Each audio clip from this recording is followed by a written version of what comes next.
Here's how to fix missing apps on Android. Now, if you have a certain app that you are almost sure is supposed to be on your phone, but it is not, I'm going to show you how to find it and how to get it back. But first, hit the subscribe button down below.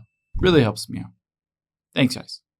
Now, the first thing we can do is swipe up from here to get to all of your apps. And of course, you can look through here, but you can also just tap on search. And for this case, let's say Instagram, I'm positive is on my phone, but if I search for Instagram, it doesn't show up with anything. Let me just hit not now to all these. You can see it doesn't show up with anything associated with Instagram, and it doesn't find that app.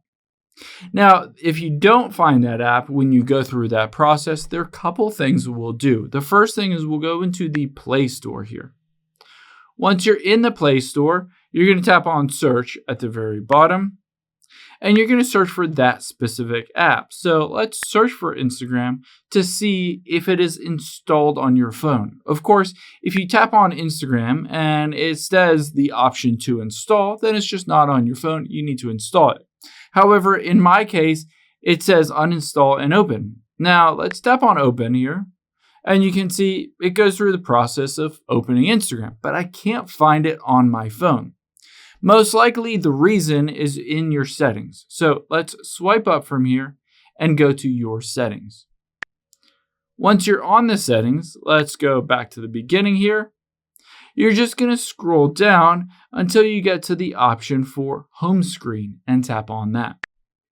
Now, once you're on home screen, all you need to do is go down until you get to hide apps on home and app screen. Just tap on that and you can see I have Instagram as hidden. So just uncheck that and hit done. And now if I hop out of here and I swipe over, you can see there is Instagram. Now, if you still find that specific app is still missing, then the next step is to go back into your settings. We will go back out of here and scroll to the very bottom. From here, just tap on Software Update and then download and install. Check to see if there's a software update, especially if it's a default Android app, because all the time, basically, when you update your phone, you can see I have Android version 15. If you update your phone to the latest version, it will come pre-installed and automatically reinstall any of those other apps that could be missing or causing issues. I hope this helps. If it did, hit the like button down below and leave a comment if you still have any questions. Thanks, guys.